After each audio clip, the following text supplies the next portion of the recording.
मध्य प्रदेश में जमीनों के नाम पर सबसे ज्यादा फर्जीवाड़े ग्वालियर चंबल संभाग में देखने को मिल रहे हैं।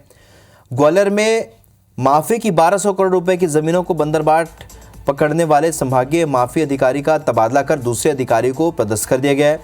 आलम यह है कि ग्वालियर के कई रसूखदारों के नाम मंदिरों की जमीनें दर्ज की गई हैं। आज़ादी के बाद ग्वालियर जिले के 865 मंदिरों को 4290 हेक्टेयर जमीन दी गई थी। इन जमीनों की निगरानी के लिए माफी औकाफ विभाग बनाया गया, जिसे मंदिर की ज़मीनों की निगरानी करनी थी, लेकिन माफी औकाफ ने मंदिरों की ज़मीनों पर ध्यान नहीं दिया, जिसके चलते धीरे धीरे राजस्व विभाग के अमले ने मंदिरों के खसरों में बदलाव कर दिया।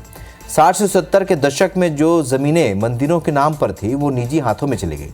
इस मामले में संभागीय अधिकारी सत्यप्रकाश शुक्ला ने जांच करके आयुक्त ग्वालियर संभाग को सौंपी थी, जिसके आधार पर कलेक्टर ने एसडीएम स्तर के अधिकारियों को जांच करके दोषियों पर कार्रवाई के लिए निर्देश दिया था।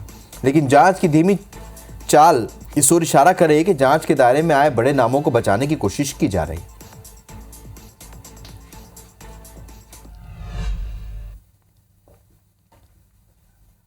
मैंने अपने डिपार्टमेंट को कहा था कि ये सिंबल, जो मंदिर का सिंबल, हम वहाँ लगा के रखेंगे ताकि जो भी देखे उसको पता रहे कि ये मध्य प्रदेश सरकार की ज़मीन है, ये मंदिर की ज़मीन है।